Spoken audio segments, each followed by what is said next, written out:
Hey Dave, can you tell me what you had for breakfast for an audio test? Can I tell you what I had for breakfast? What did I have for breakfast? I had yogurt. That's all. Nothing special, nothing wonderful. Yogurt. What kind of yogurt? Really?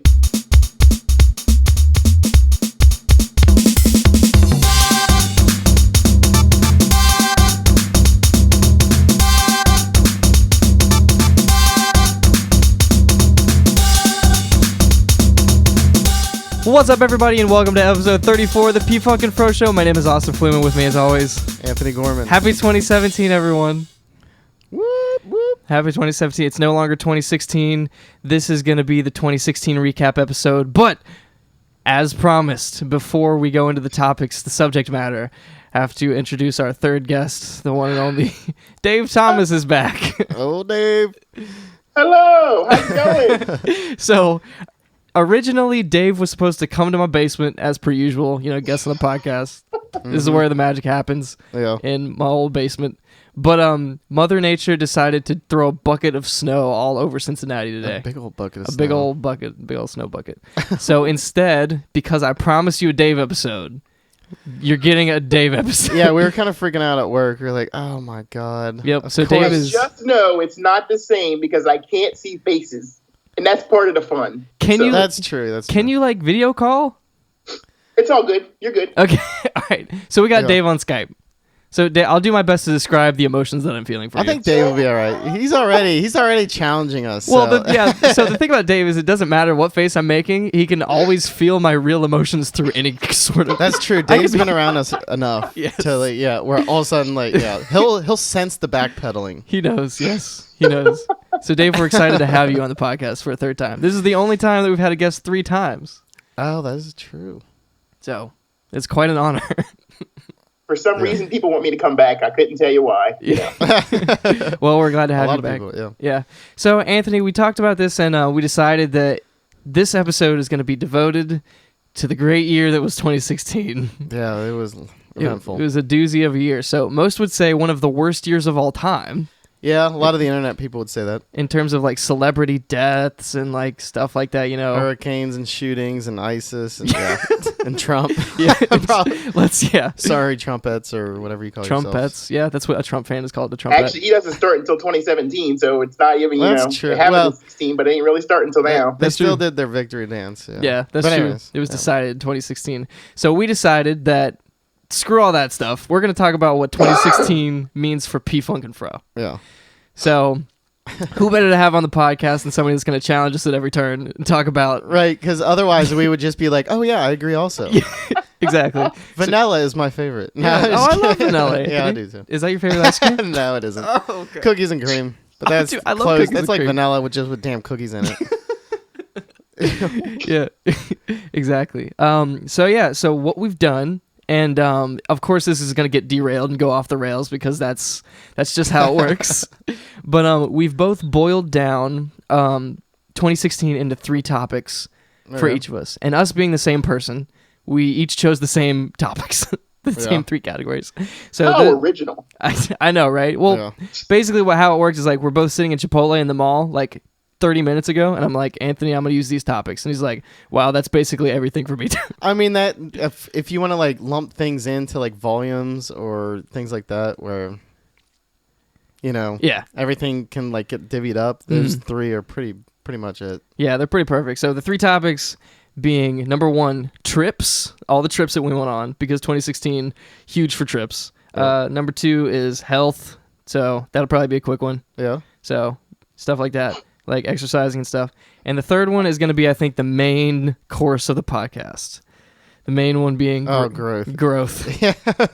So I know Dave will have a lot of input on the growth aspect because he's had a lot of input into my personal growth specifically. Yeah. So that'll be the main course, I think. Check that out. I know, right? That's different. What's different? You acknowledge that you had some help with your growth. What? Someone seems to get upset when that goes on. We'll wait. Go for it. Knock yourself out. No, I do not. No. Sure you do. All right. Anyway, so Dave, you got anything you want to say before we start? Anything you want to get into first? No, it's cool. All right, sweet. All right, so Anthony, I'm going to go Yes. first because I'm decisive. All right. Okay. So the first thing I want to talk about trips, right? So 2016, huge year for trips. Yeah. Going into 2016, I was worried because I had no idea what was going to happen this year. I didn't know if 2015 was a good year, but it wasn't as huge for me as 2014 was. So 2015 was just kind of all right, I set all the foundations and stuff, and now I'm just kind of rolling with all the foundations that I've set. Yeah. I was worried that 2016 was going to be kind of the same, not too many huge changes, blah, blah, blah. That ended real quick. But it was a major rocket up. It was a major rocket up. So one of the big things about 2016 was all the trips that we went on. So just a quick recap of all the trips. The first one for me was a Boston trip, something I never talked about on the podcast because we started the podcast after. Oh, that's right. But you went there for kind of the same reasons why you went to, Yeah, I went to Boston. And he realized his love of seafood. Oh, yeah, exactly. Yeah, so this is the second time I went to Boston. It was for a video game convention. Went with 4 friends. It was awesome. And like Dave said, I took his recommendation this time and got some fancy seafood. Ooh. Got a crab cake that just made me cry. Oh. It was a great crab cake. I can never go back to Midwestern crab cakes again, I don't think, after that crab cake. Well, you could probably pay for it here, maybe. But it probably still wouldn't even be the same. I would just get it shipped here from the East Coast. Yeah, they have to fly it in. Yeah. So Boston was cool, but the trip after Boston, and there's a big few-month gap between this, is... So you didn't do much in Boston? Well, So in Boston, it was... we got in, and we had, I think... We got in the morning because we left that night. We left the night before at 2 in the morning or something. Or maybe even earlier than that. And we drove through the night, each switching up drivers' positions. And we got there in the morning, and we had that entire day. And then the next day was the day of the convention. It was another video game convention that we went to. It was PAX East. We'd been there before, I'd been there before. And my friend Zach that also went had been there before as well.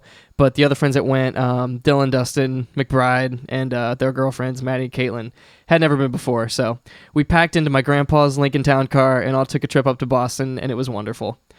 Exploring the city, going to the video game convention in a Lincoln Town car. But when we got to Boston, it was fantastic. Had a couple days of wandering around the city. Solidified Boston as one of my favorite places that I've been to because it's just so classy, but also modern in the same way. So it's kind of the best of both, plus the seafood based on Dave's recommendation. Nice. So Boston was great. So that was, just want to do a quick recap of the trip. So that was the first one. The bigger one being the Canada trip. I've talked ad nauseum about the Canada trip on the podcast. Huge moment of recollection for me and looking over my life over that week and a half outside of my life, basically. Yeah. So helped me make a lot of realizations and kind of look over everything and make sure I'm pointed in the right direction in terms of my life and everything. Met a lot of amazing people, and it was the first real big camping trip that I've been on, so that was huge. So if you want to listen to more about the Canada trip, I recommend listening to an older episode of the P. Funker First Show where we talk about it ad nauseum. After the Canada trip, I was still inspired to adventure and leave my everyday life. So one Friday, I decided that weekend I was going to go to Chicago with a couple friends and sleep in my car, which we also talked about on the podcast. Yeah. So we went to Chicago to play Pokemon Go, explore the city, do all that kind of thing, and you can listen to me talk about that. But long story short, a lot of crazy crap happened. Somebody from the Canada trip ended up being in Chicago at the same time, and it was also the weekend of Lollapalooza, which was insane. So we were walking around Chicago while there's this giant festival going on. Mm-hmm. Everybody got out at 10 o'clock, so the streets were filled with these crazy people walking around. And we were just people watching for hours, waiting on these people to get out of the concert that we knew. So that was crazy. And nice. then of course, Anthony, our shared Put-in-Bay adventure. Yeah, I was just going through my photos because I couldn't remember most of the trips, the littler ones. But yeah. Yeah. So Put-in-Bay was definitely... The little ones. Wow. Check you out. Yeah, Google Photos, you can kind of see per year, little dashes between how many photos I take. And, everybody knows I take crap tons of photos. Yeah, you're a photo machine. And so I can tell out west and Red River Gorge, but the other ones, yeah. Yeah. I had to go through. I'm oh yeah, I forgot I did that. Yeah. So Put-in-Bay was definitely interesting, Anthony?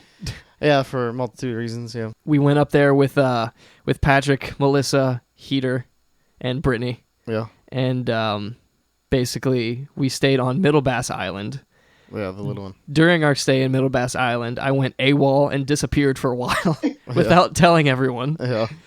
Nice. Had a bunch of adventures on the island by myself and met some of the locals, became a legend, and jumped Stole off a golf cart. Oh, yep.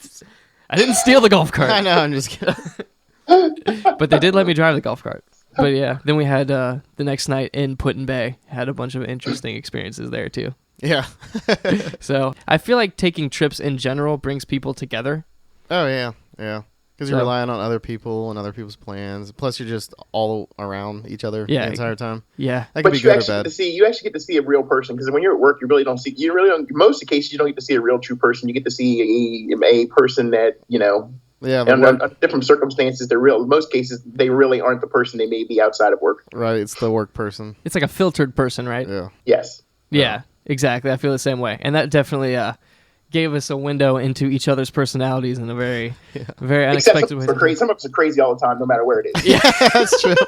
Some people their filters like the screen doors that need to be replaced. They're just letting bugs in and out. Dave, replace your screen door. No, I'm just kidding. Dave looked like a dog ran right through yours. No, I'm just kidding. Dang. Hey, I'm throwing it down. I already know what's coming. You're throwing it down. Dave, it's all good. I'm cool. I'm a big boy. I can handle it. He's just waiting for when you start talking so he can thrash you a little bit. Well, over New Year's Eve, we kind of went back and forth. But it's all in good fun. Yeah, definitely. So a trip that Dave did join us on was the trip to, and this wasn't like a stay overnight trip, but we did go to the Kentucky Derby as well. Yeah. We detailed that in a podcast and definitely confirmed that Dave is pretty similar outside of work than he is inside of work. Which is a good thing. Yeah. Which is a good thing, I think less filters is better. I mean, minus I like cuss words. I'm not going to start dropping F-bombs at work just for filter's sake. Right. Exactly. Be like, psh. My filters. I check my filter at the door. Yeah, so that was actually like my first major horse race that I've been to since maybe I was a little kid. So that was cool. I think that was my first one ever. Really? Yeah. And that's the main one. That's the big one that people that's care like about. the biggest one. Start and then go down. Yeah, gawked at the pretty ladies everywhere, and the cool hats, right? And the mint juleps. Everybody's whatever all they call dressed up in their finest. Yes, but you can also experience the second one this year. So just remember, you get to go to now you get to go to the middle one. So it's all good. Yeah, exactly. Yeah, going to Baltimore next year. But yeah, on top of the Derby, I also went with Dave to another horse race. Got my gambling on. Had my experience with gambling, and also paying $9 for a hot dog. That was good. That was Keeneland, but of course that was a better because you were closer to the horses and actually got to see people and horses and all that good stuff. Whereas the other one, you were like further. We were in the middle, didn't really get to see much of anything. Mm-hmm. Mm. Yeah, that one was fun. That was really cool. It was just fun being in the pit, though. Yeah, I kept thinking about you, Anthony, at Keeneland because I was like, there's still so many girls around. Anthony and I. I was in rare form down at the whatever. Down at the Derby? The Derby, you certainly were. No, not you. That's not possible. Well, I was on a good drinking parabola. Yeah, I was on the top end of that. Yeah, we kept. There's a downside to that, Dave. Yeah. I think that trip was when I realized that we definitely both share a common thought process of just wandering around and talking to strangers, just seeing things. Because we kept just bouncing from the crowd. Hey, you want to go walk around? Yeah, sure. Talking to strangers and just seeing. Well, plus I had reading Hunter Thompson, where he just looks at the people, not necessarily he went to, I think it was the Kentucky Derby to do a story for Sports Illustrated, and he did kind of the story on the people that was there and that race. So it was all the whole thing. Oh. Yeah, so that's why it was weird for me. I was like, this is kind of because it's. But I want to experience the people too, so that's probably what drove a lot of that. It's a huge the part, selfies right? with the cops and the the Mexican wrestler guy and all the other selfies.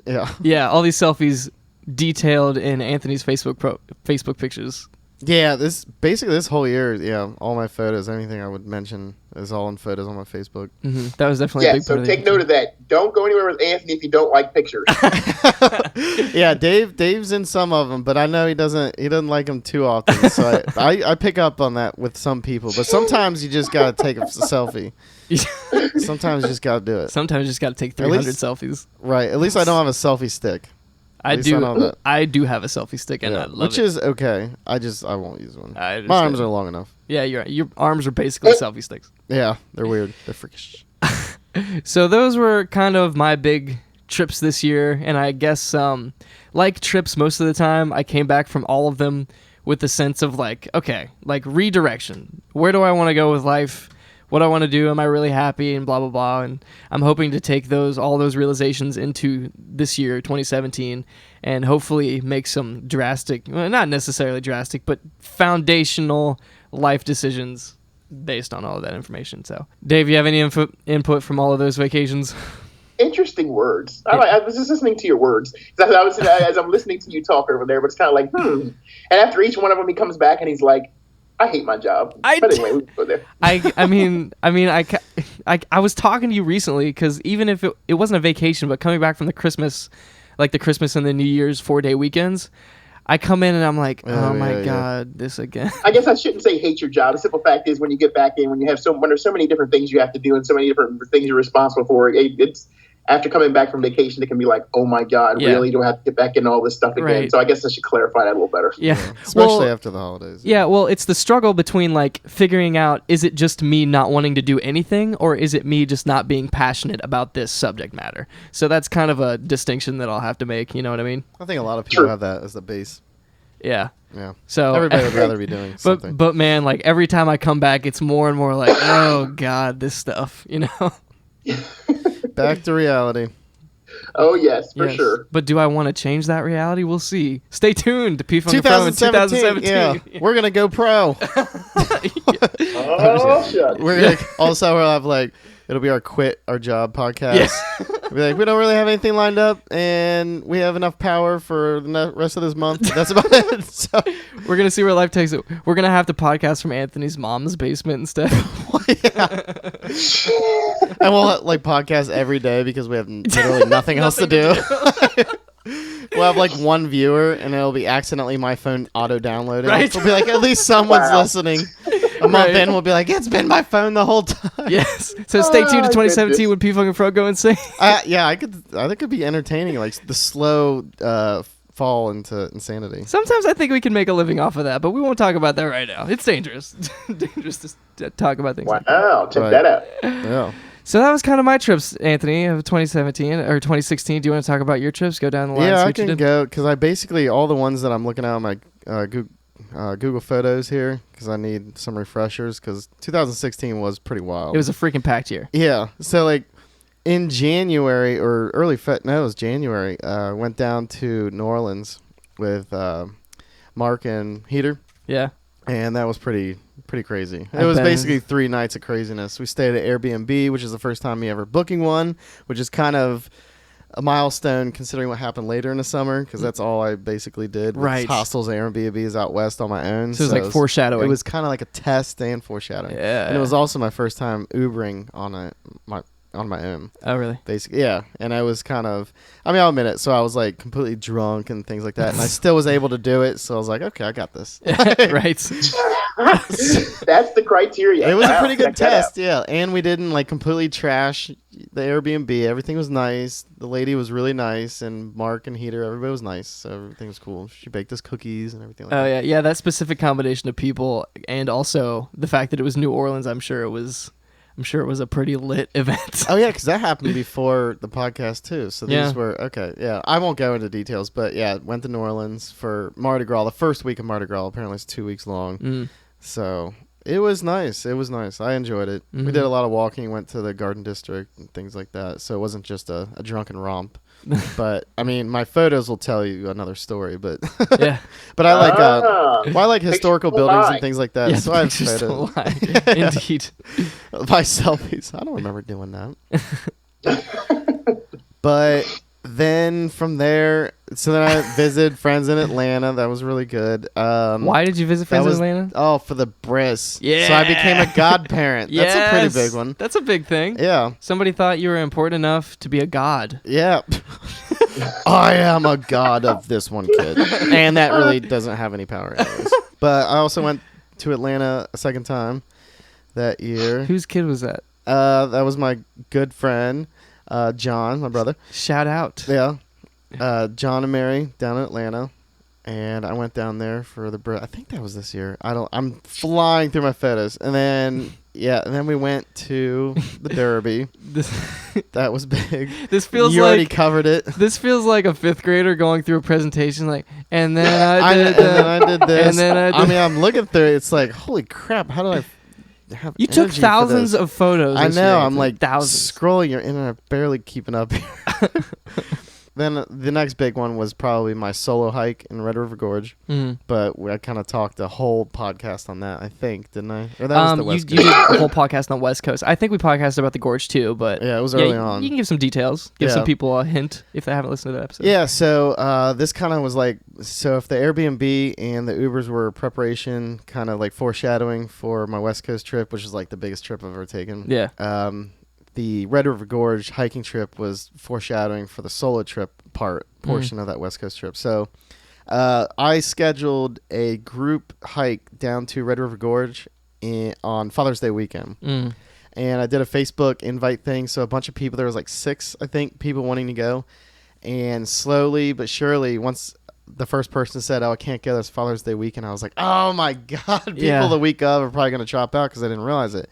Sure enough, that happened. And there was a couple left over, and I quietly just kind of said, "I'm canceling it." Yeah. Just because, and everybody was like, "Oh, we understand." Yeah. But I secretly, inside, I was like, this is my opportunity to go on my own. And I was hesitant to tell people because I knew like some people would freak out or think it's stupid and weird. But like stupid meaning because it's considerably more dangerous to hike in the woods by yourself. In there by yourself, especially Red River Gorge with all the cliff type stuff. And but I understood that. I've been going to Red River Gorge for a while, and I've been like prepping for the group, meaning like one other person, but me, like, so I've been doing this. Yeah, I went with other people, but it was yeah, it was less dangerous. So I definitely was always freaking out every trip on my own for myself and my friend. But so this was a big one. I didn't even tell my dad until I was about an hour out because I knew he'd freak out, and I texted him. And then you also don't have phone service down there except on a peak, and then it's like roam. Yeah. So I don't have data, so I didn't even get his response text until after the entire trip. Where it was in all caps, and he said, "Anthony, what is the #1 rule of hiking? Never backpack alone." But luckily I saw that when I came out alive. But oh God. Yeah, so I did it. It was the longest distance wise and like sightseeing wise, the longest trip I've done down there. I think it was just because I could go on my own pace consistently. And I over prepped. I had redundancies and everything, and it was one of the best. I loved it. I would definitely do it again. But I would love to do something like that. Solo trips are amazing. Just a solo trip into the woods is like next level. Yeah, because everything's got to be on point. So I had redundancies, built-in water, and navigation. Those were 2 huge ones. I had 2 backups, so I had 3 things for navigation and water because those are huge. Yeah. And so I did that, and I actually took a ton of photos and videos because Austin and I were brainstorming. He's like, "That would be so cool if you did videos." And I was like, "Nah, I don't think I'll have the energy." But since I was on my own, I didn't really have anybody to talk to, so I just talked to my damn phone. Right. And at night, that kind of like entertained me because I was like, "Oh my God, you're so stupid." So I would go through everything, and then after the first night, I was like, "Oh, I think I might be able to splice." And then like the next day, and I took even more. Yeah, that's when I taught you how to edit videos. Yeah, together. and Austin taught me how to edit with the Microsoft program, and I put together this hour-long crazy thing, which is, I don't care. It's got like over 300 views on YouTube, but 20, 30 of those are probably me. But just like testing it. Still though, I mean, that's how the podcast works too. Yeah. And but now I'll have that forever, for myself. That was also why I was wanting to splice all those videos together. Yeah. So now it's like an hour of just like, this is like the essence of like what a gorge trip is. It's literally from prep all the way through to like success back to the car. Yep. So I love it. So yeah, everybody needs to definitely check that out. Yeah, it's on my Facebook, but it's definitely down there, and it's yeah, you can find it if you look. It's around June 2016. Give it a shot. Yeah. Give it a look. But after that, the next big one was probably Put-in Bay, unless I completely missed something. Yeah. But they're pretty close together. Yeah.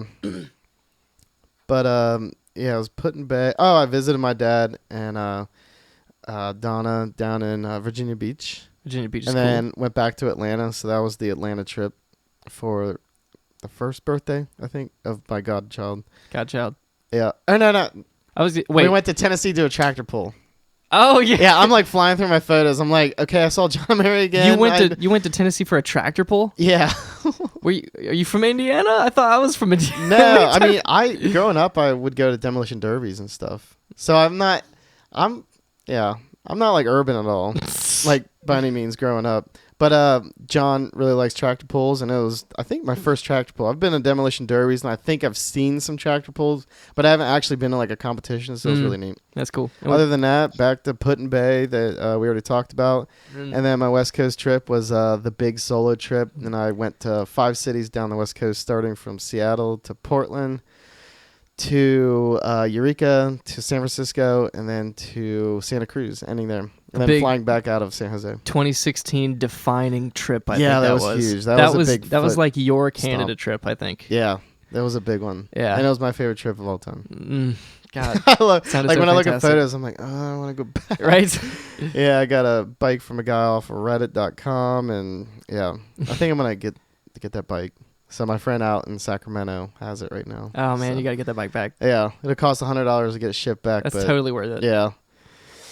So other than that, yeah. So definitely check out previous podcasts. Most of these trips, if not all of them, are detailed. So check out the titles. I think I put them all in the titles, and if anything, it's in the description of the podcast. You can check out the details for all these trips. So since you both decided you want to talk your trips in pretty much in detail, so then you talked about your Canada trip and your West Coast trip. So what was the biggest thing or life-changing thing or for you out of each one of you out of those things? Since it's been, I learned a lot. It was the best in whatever. What did you get from it? What did you learn, or what would you get? What's different that's going to something different today that you didn't do yesterday before you made that trip? That's a good question. Yeah. I guess I'll go first. Yeah, he's going first. So people were asking me that, I think because they were kind of confused as to why I would go by myself. I think people were wondering if, since I went through a divorce and I was living at home with my mom. I completely forgot you got divorced this year. You did. Well, that didn't happen in 2016. So oh, okay, gotcha. But so I think a lot of people were thinking that I was going out there to like find myself or to find some sort of like truth. Yeah. Some sort, like on the TVs or movies where I'm just like, there's music playing behind me and I'm walking down the beach. No. Right. It was nothing like that. It was mainly, honestly, it was all because I've been reading on solo travel on the subreddit. It's a little subsection of Reddit where all these people are solo traveling currently. They're talking about their travels to like Southeast Asia. So they're doing like much more like broad traveling. But I just would be reading them I've been reading it for years. So it just comes up in my newsfeed. And every once in a while I'll read it. And I've always wanted to do it. And I had the funds and the time and the means, And so it was mainly just all the stars aligned because I've been wanting to do this for a long time. Yep. Even like before the divorce. So so to go back to your question, Dave, I wasn't seeking anything on a trip. When I came back, people did ask me that, like, what was the epiphany moment or anything? And I was like, you know what? I didn't ask you. Yeah, my question wasn't seeking anything. My question was, what changed, or what are you different today based on that, based on your trip and your experience that you were there? That's fair. Yeah. No, so I did there was change from that trip. So it basically opened me up much more to the randomness of life, and just because I would talk to locals and just do whatever the hell I wanted. So I would just park the car and just ride the bike for 3 days in a city, and that's what I was just relying on. So it was much more, it kind of opened me up in the fact that I need to let go of controlling like life a lot. So I like script a lot of life. And this trip was just basically, you laid the groundworks, but you know what? I totally threw my itinerary out the window. So it was kind of me letting go of micromanaging my life, I guess. Wow, and I haven't really thought of it in depth like that until you just asked me that. That's like a really good realization. Yeah, I did, because really profound. I was trying not to focus on having a realization. I think that's what it also was. So I just let it all go free. But now when I think about it, that's what really happened. It was, I need to kind of let go and not have everything planned and just let life happen, basically. Awesome. So awesome. Cool. Yeah, because you also had your Canada trip. So that was a big one. Yeah, so mine, after coming back from Canada, it kind of made me realize how many things that I depend on in my life that I really do not need. So being in the woods for a week and a half or a week or however long we were in the woods, not having my phone, not having any connection to outside life or outside of this instance that I'm in Yeah. made me realize that I really don't need almost anything to be happy. Yeah. In terms of physical objects, my phone, like belongings, anything like that, as long as I'm getting fulfillment out of life in some sort of way, in in really any aspect, then that's all I need, and everything outside of that is just kind of icing on top of the cake. So okay, so now I'm gonna question on that, because is that true? So you really could live without your cell phone, without your place, without your games, and without your things along those lines, your technology that you love to do and consume a lot of your time. You could really live without those things. I do so I do love those things, but it kind of ties back to the same thing that I realized after having my first job, where money really isn't everything. And if what I'm doing most of the time is making me like depressed, then everything else that I get from it is like not worth it. Yeah. So I'm not at that point in this job. I still like it and everything that I could get out of it, because it's fueled all these trips monetarily, basically. So do I love all those things? Yes. And I'm not denying that I do love all of those things. But coming back from this trip, I was like, I could totally wander and live on the street and go do whatever and just be fine. Like, I could take a one-way plane ticket to Asia right now in the middle of some random country with no money or no income and just figure it out and just have adventure. And I think that's what the Gorge is for me. So it's like a recharge. Not to Bogart. No, you're good. For me. So it's just like freaking taking advantage of that realization that's the hard part, right? Because it's so easy to get sucked back into life and forget all those things that, I don't know. Yeah. But I see what you're saying, Dave. For both of you to remember that, because like I said, you have, like I said, you're very early life in life. So now that you've got this message and these points and these things that you've learned already, which is so early in the beginning of your life, remember those things. Keep those things in the back of your head. I like that you said that, because I feel so old a lot of the time. Which cracks most people up that we work with, because they're like, you're like a baby. An age? Yeah. Yeah. Yeah. So yeah, I think does that make sense? Did I explain that well, Dave? Do you think? Yeah, absolutely. Okay, cool. Yep. All right. I think for the health thing, we're just going to quickly go over it, because health ties into growth as well. And I think the growth is going to be the biggest bulk of the podcast. So like, second category being health. I mean, yoga. You heard me talk about yoga for the past 2 months or whatever and how much I love it. I also started working out with Patrick and Bobby twice a week. So I've been doing that, and it's been huge for me. Confidence and also health as well, because when you're working out, you feel better, you feel like you look better. So yeah, that's probably. So wait. So go ahead. You can't go buy things that quick. Come on now, you know you're not getting away with that. Well, I'm just hoping that you cut me off.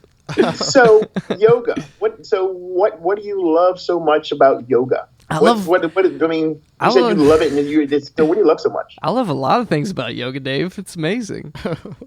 Okay, I've already asked them listening? these, Yeah, but this is a good recap. So, so one of the things that it does for me is it gives me an hour to forget about everything, So I come home from work, and a lot of times it's hard for me to transition from work mode to like life mode, where I'm enjoying it and just doing what I want to do. So going to yoga for an hour and going through this strenuous, because it is strenuous activity, I come out of it completely refreshed, because during that time I've completely forgotten about work. So I can come out of that and just do whatever I want and have a completely cleansed mind, I guess. Mm-hmm. So it's that, and it's also just a great workout. So it's an easy way to keep in shape. It's my substitute for running, since it's so cold outside. So instead of running, I just do this yoga, and it gives me kind of the same sense of, fulfillment and also exercise. So that's why yoga is amazing. But I'm worried my yoga membership is going to expire soon, because my Groupon was only 2 months. So it's good timing for it. You're right. Like yoga for like hot yoga too, right? Yeah, it was hot yoga. So if you love it so much, the price shouldn't make a difference. Well, yeah, I don't know if I can give it up. It's just when I got Spotify for like $1 for 3 months. Yeah. After that 3 months, I wasn't going back to not having Spotify. That, right. Yeah. So I'll probably keep doing it. But yeah, that's why I love yoga so much. And then the other working out, I've never worked out consistently for this long. So thanks to Bobby and to Patrick for, keeping me straight. Yeah, it's good. You guys have built-in workout buddies. Yep. I called Patrick a douche last week, but that was with love.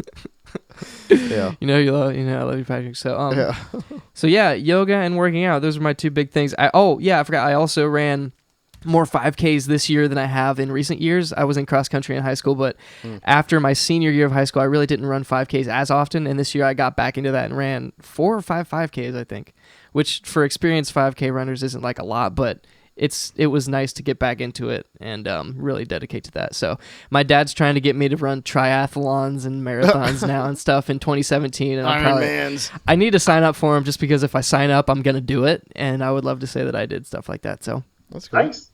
That's me for health in 2016. Just a quick recap. So what do you got, Anthony? My cap for health in 2016 was I was working out in the basement, doing like stationary bike and in your mom's basement. Yeah, doing like kickboxing. I bought a heavy bag and some like bag mitts, like MMA bag mitts. I flipping love that. So I fell in love with that. So I would do like kickboxing and then like a floor, like what do you call that? Where you're just using your body weight? Oh yeah, I know what you mean. I don't. Just body weight workouts? I just did what I learned from Insanity Workout and like things from gymnastics and stuff like that growing up. So it's like I just hodgepodged it together. Yeah. But then the other half was stationary bike. And I transitioned from that to biking on the bike trail quite a distance. So I went from 4 to 5 days a week doing that to doing it just 2 times a week on the bike trail. But that kind of like sparked the whole biking revolution, I guess you could say, with me. So I like that's when I really started biking, because biking indoors is kind of boring. Yeah. But so I just started going on these 26-mile trips twice a week, and it was basically my calorie burnings was kind of the same as my working out 4 days a week. So I just cut it down to 2. So it was nice having just 2 days where I was working out, but those trips were much longer. And yeah, so it's like it's a balance. So it was a difference. Yeah, but it really got me my legs ready for biking. And like out west, there's absolutely no way I would have been able to bike for nearly 2 weeks in a city, especially every day in the hills of San Francisco. Hills of San Francisco. It seemed like every city had its own challenge biking. You know, some had better bike lanes than others and streets, and But then it was the whammy of San Francisco. I was wiped out after that. But yeah. So health wise, in total I went from like 255 pounds to 173 was my bottom out. Holy crap. So it was a huge weight loss. No stretch marks. It was kind of like I was losing, I think, on average 2.2 pounds a week. And that started in 2016 or before? Before. So towards the end of 2015, and then I got my goal weight in 2016. Dang, dude. That's freaking insane. Yeah, most of it was in the 7-month period. I was Spartan lifestyle, basically. I kept telling myself that. Yeah. That's because people are like, how can you eat the same thing? How do you eat a chicken wrap? In my head, yeah, chicken wraps or rice and chicken. I love those things, but it was just, I was in a Spartan lifestyle like mode. Like I would eat whatever on the weekends. That's my thing. So it's not like I eat everything 7 days a week the same. But yeah, it was really strict. That's about it, basically. Lots of working out, but watching carbs. Sugar's the devil. Yeah. Indeed. Thanks, Dave, for your cheesecake. By the way, I'm switching back to like. I'm sure you like my cheesecake then, huh? Yeah, I told Austin today I ate. This is back to current now, but Dave came over for New Year's Eve my New Year's Eve party, and he left some cheesecake, and I basically ate it. The rest.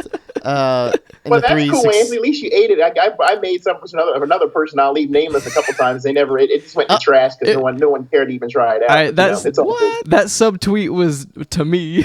Oh my god! Yeah, yeah. I forgot it was in the fridge at work. I get so distracted. I forget things in the fridge all the time at work. So I wanted to eat that. I was excited about that cheesecake too. Well, it was good. I came back a week later, and Dave's like, "Hey, so guess what I just found in the fridge? It's that cheesecake I gave you." Slap in the face. I was like, "Oh no, I look like a douche." So I've been off my diet the last 3 weeks, but now I'm ramping right back into that. Ramp it up, Spartan style, whatever. Ramp it up. Yep. Heck yeah, dude. You got this any, week? You got any input for Anthony, Dave? Yeah, any input on that?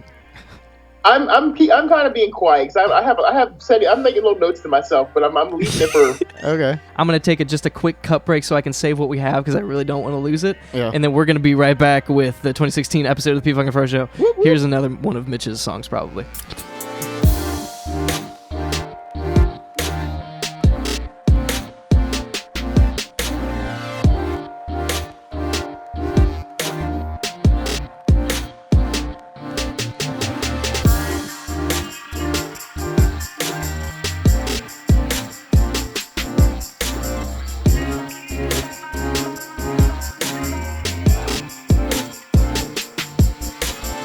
Welcome back to the P Fucking Pro Show. This is episode 34. It's our 2016 recap episode. We got Dave Thomas with us again by special requests, and also just because, it's always a by good time. popular demand. By popular demand, yeah. So, Dave, for this next category, this is going to be the biggest category, hence why I saved it for last. Yeah. So, this is the growth category. So this covers everything life-related and every realization that we made over the course of the year. And you've kind of been there to see us go through all of these changes in every aspect. So 2016, gigantic year starting very early. So January, whatever, good month, whatever. February, I actually moved out of my parents' house for the first time. Well, so yeah, I think that move is really the reason for almost everything else that happened this year in some way, shape, or form. So that piece of growth. Why do you say that? I realize moving out of your parents' house is a big thing again, we talk about age, but a younger person, it's a big move when you do that. But how do you figure it ties into everything that's happened in your life?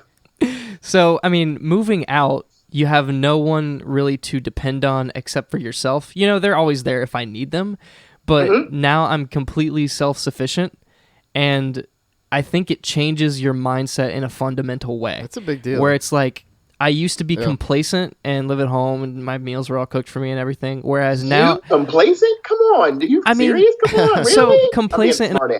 Okay. Okay. But I feel like... living at home, it's really easy because moving out, I felt like I would have a lot of time to play video games still, and I do, but at the same time, I don't feel as comfortable just sitting down for 12 hours straight on a weekend because I feel like I have a different mindset because I moved out where it's like I am independent. I don't know. It's kind of hard to bottle. So it sounds like being at home with your family and your parents was like you could just do what you want, but now that you're out on your own, sounds like about the responsibility comes into play in the head to where, like you said, you don't want to sit around for 12 hours. You do still like to do your computer, your video games, and things along the line, but for whatever reason it is now, you don't. Is that tied into it in some way? Yeah, so it's like and this still happens when I go back home, right? I go home and it's like everything's there, everything's readily made, and I'm like, all right, well, this is good. This is all I need, right? Whereas when I'm out by myself, it's like I have to constantly fight for the thing. Not fight because it's not that hard, but like fight for the things that I need and fight for satisfaction, I guess. So having that new fire, it's gotten me to do a lot of things that I may not have done. All the relationships, two relationships that we've talked about on the podcast, I would not have done that if I was still living at home. Really? Yeah, probably not. I always kind of felt like if I'm at home, it's a lot harder to have a relationship because... I guess, I went through that too. Okay, well, you say two relationships, but I'm going to say, isn't there more? Because even then, yours and Anthony's relationship, even though you were still there, so would it still been the same if you were at home? If I was still at home, this podcast probably would not exist. No, that's why. Just like I said, that's just one I called out. Something here to say you say two, but I think it's more than two. Yeah, I think right. he was talking romantically earlier. Yeah, romantically. Yeah, but you're right. I like the way you framed that. You didn't specify what. Right, that's true. Relationships are in many forms and different types, and it's like I said. So when you say relationships, there's many different ones in the meantime, and like I said, whether they're important or not. So as long as you say relationships, mean anything. That's very true. Yeah. I do definitely agree with that. So, yeah. Well, we got married last podcast. I don't know if you heard that. So, I hope Austin's girlfriend's fine with that because I'm not. She seemed chill with it, I think. I'm kidding. We did not get married. So what about yours? What about my what? No, I'm talking to Anthony. You talking about your girlfriend. What about his? Yeah. Yeah. So, Austin really didn't get through all his, but yeah, we can just go ahead and say, you moved out of your own house too. I wasn't talking about all your stuff. I'm talking about, you talking about relationships. You said his relationship. I said, what about yours? Oh, your relationships. You're trying to act like there is nothing there, but I ain't that crazy. Well, back to the vanilla, Austin and I always agreeing with everything. So I was living with my mom for a year and a half, and it was that comfort bubble that where exactly kind of like what he was saying, but it's more along the lines of it's a good excuse to just be complacent. Yeah. Because you have this bubble. You're like, well, I can't date because I'm at my mom's house. But everybody I would tell that to would be like, why? Who cares? Yeah. Right. Maybe in high school people would care about that, or college, or even then, who cares? Yeah. So I moved out, and that was kind of like my growth thing because I was basically recharging back at my mom's house, financially, emotionally, just psychologically, everything. Yep. And I knew that was probably the most healthy route to do, and the fact that it was openly available and almost like welcoming. Not almost, but yeah, my mom was definitely wanting to be there. Yep. But so I took advantage of that. I was incredibly lucky. So I took advantage of that, but it did get me complacent, and I knew that towards the tail end, especially the last 6 months. I was like, Yeah. So it allowed me to do these like mega trips. But anyways, so I did move out, and then I eventually started dating. So mainly using the Bumble app, thanks to the fine gentlemen at work. We got you. Who are all bumbling and Tindering like fools. But over time, so I've seen them do it. So I finally did that, and I've gone on a handful of dates, and I wouldn't say anything was terrible or, overly great so far. And I'm definitely gonna pick it back up here soon-ish, probably, maybe, I don't know. I'm just letting things happen as they go. Okay, now you said you went on some dates and whatever else, but what about Sarah? Where's she fall in this picture? Well, Sarah and I, we did meet on Bumble back out in Portland. So it was like my last night in Portland, and we matched, and I was staying at this like above this bar, and it was kind of a boring night, and she kept me we both kept each other company all night, and that's kind of like sparked a lot of conversation since then, pretty much a lot. And yeah, so she's coming in town in February. She's visiting friends, and then so visiting Cincinnati for a couple days. So is that a relationship, or that's nothing?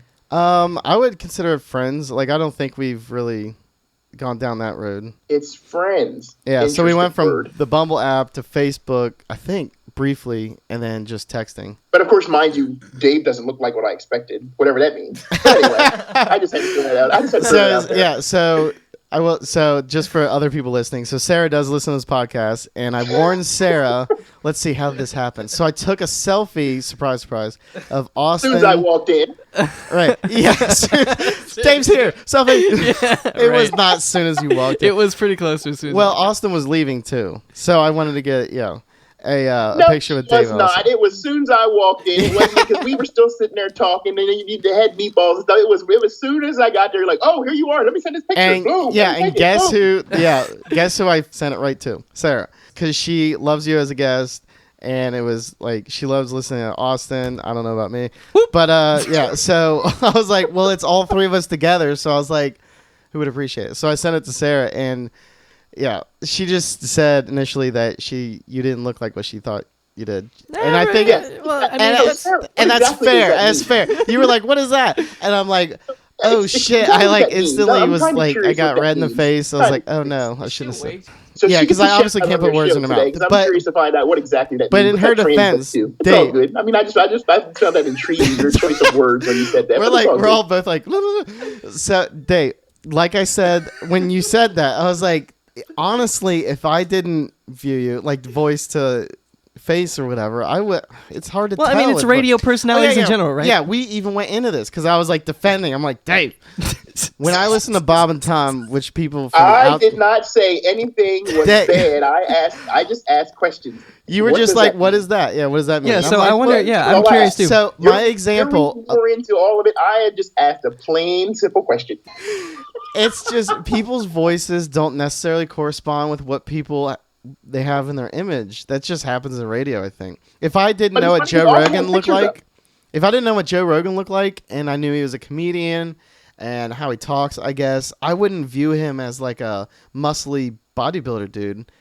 It would be the same thing with Joe Rogan. And then the only reason I bring that example up is because I listen to his podcast all the time.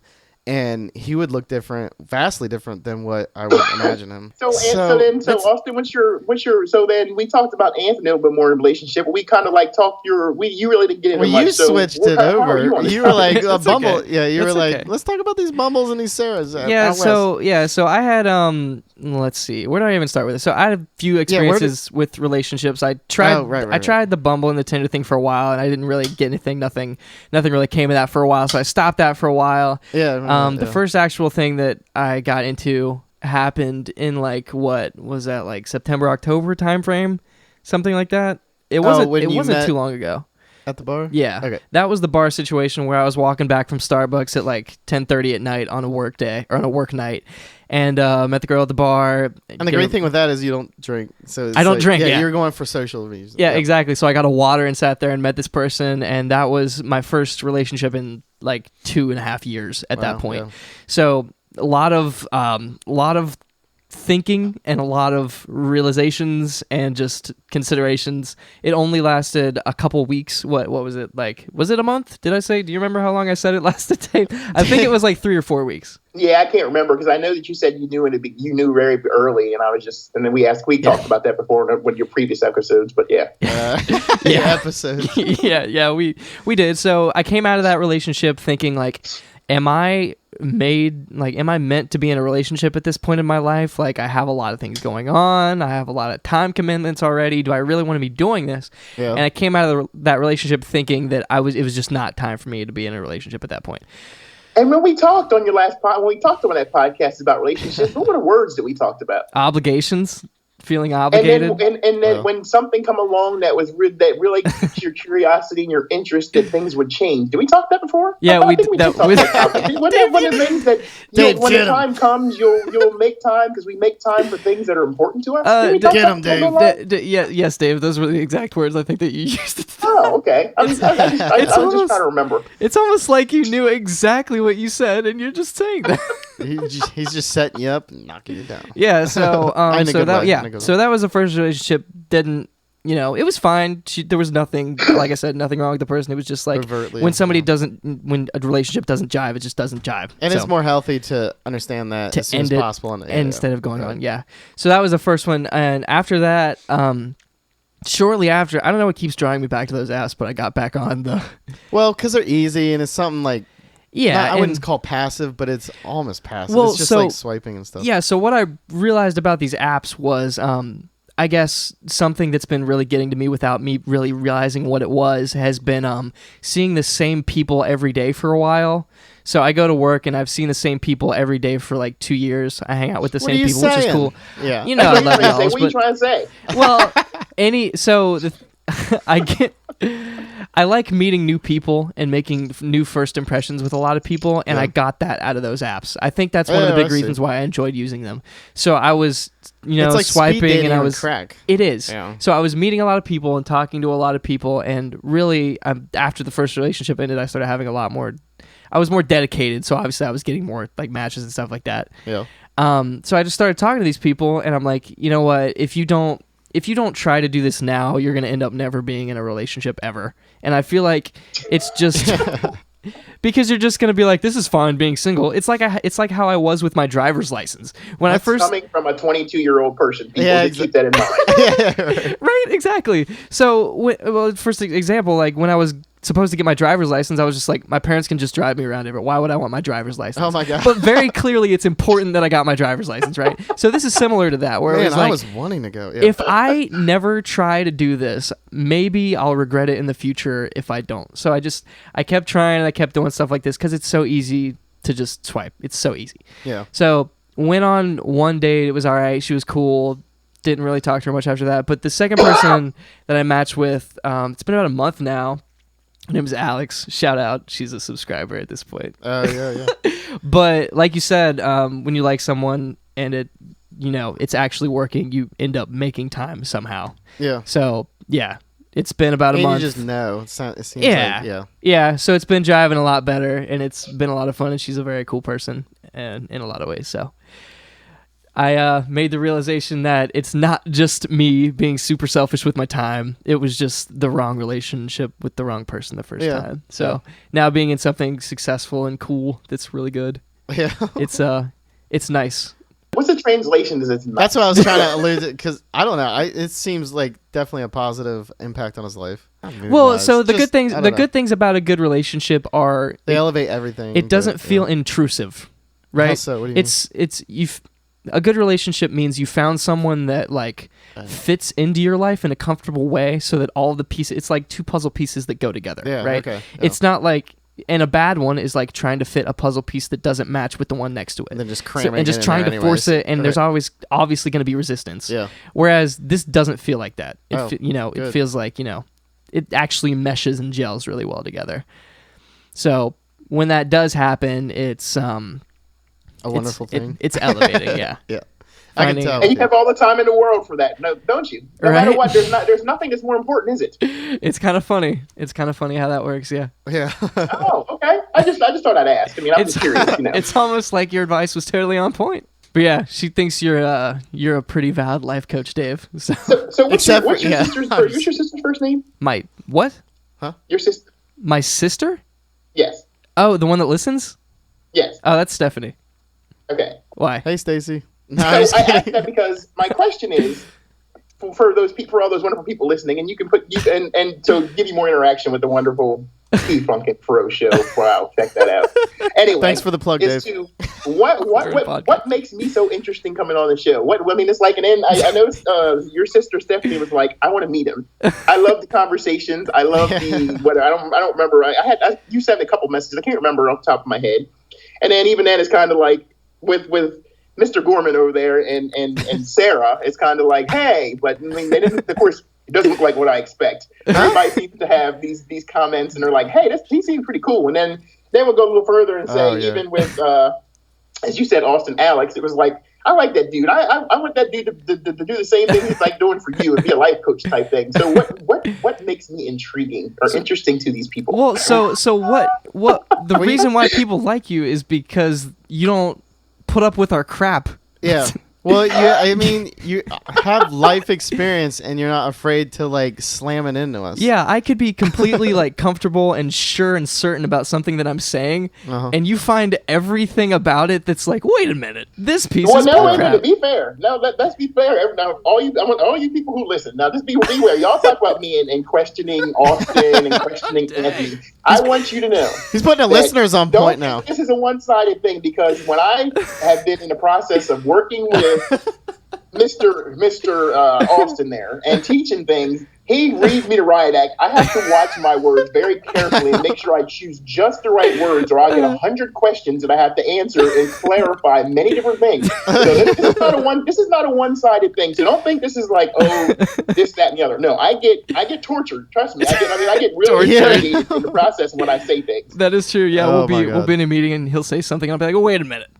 What do you mean by that? I have to understand everything, Dave. Well, I have to know what you're saying. Well, at least you're not brushing off, what he has to say. He's right, though. I'm cool with that because there's some people that don't like that when people ask questions or people want to even like challenge. Because I mean, he'll challenge things I say, and we've had some interesting conversations and on different topics, and I have to make him understand different points, whereas he already understands one, and I just want to make sure he sees the whole picture of like. Just because everything's the fastest doesn't mean it's the best, most efficient way to do something. So that's one of our topics we've had conversations on. But it's all good. So was I always like that, Dave? No, you were not. No, you were not at all. So maybe you're rubbing off on me this year. Oh my God! Or last year. We will get there because I have part of that in my conversation. Part of my thing, I was kind of like I have questions to pose when I do my summation. So okay, got you. I hope you guys are in for a long episode because we're not stopping anytime soon. This is going to be I think people will be completely fine with that. Yeah. So, man, that's number one on the list. So that was number one on that. It's number one. So how about like what do you? I mean, so is there anything else you want to talk on relationships? Or are you good? I mean, we can go pretty in depth about, relationships in general, but I think we've the two of you. I mean, like I said, it's something like we don't. I mean, it's why we're there. I mean, of course, we can bounce around and come back, but I'm just kind of curious. There's something else that you. I feel like I just started getting into it recently, a month or two ago. So it's kind of in the early stages for me, and I'm like easing into it. But I will go as far as say that like I said, I don't know if. I'm sure most of you listening should probably be able to tell or pick up on, or unless Anthony or Austin have said, I'm a very perceptive person. When I get to know people, I don't get to know just which you tell me. I get to know the person. That means who you are, what you say, and the body language associated with it. That's what I was about to say. You're really good with body language. 100%. Which is like, even without the body language, since you're Skyping in, you're obviously having no problems judging our tones. Yeah. I can already pick. I was going to make comments about yours because I was going to tell people just listen to you and talk. Listen to the words that you say as you're talking about the relationship with Alex, and you can hear your giddy and your little your little conversation in the process.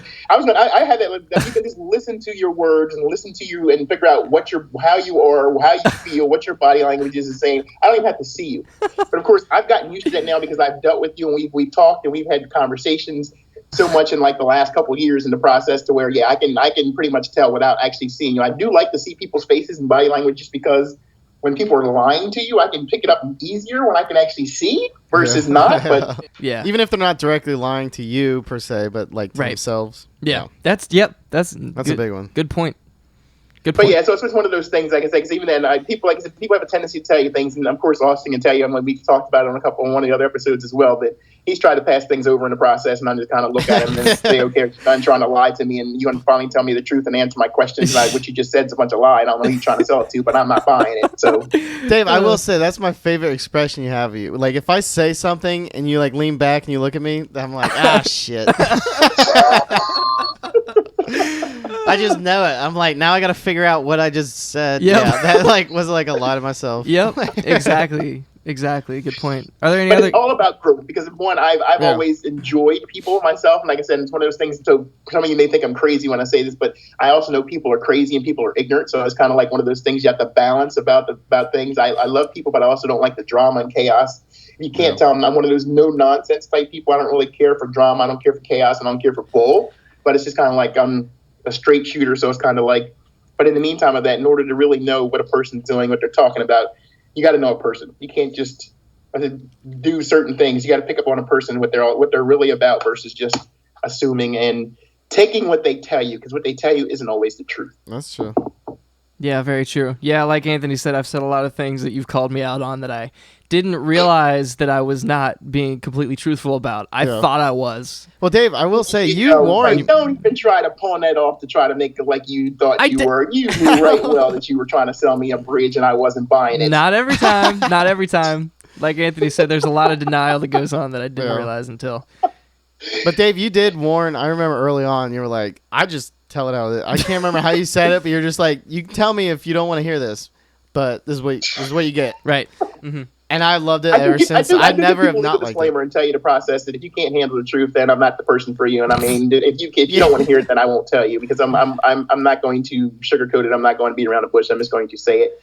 And if you're one of those people that can't handle it, then I just won't say anything. I mean, it's not going to hurt me not to say anything, but I'm just not going to say anything. And you're good at that. So it's not like you just around the office and you're just like, those shoes are ugly. I don't like that haircut.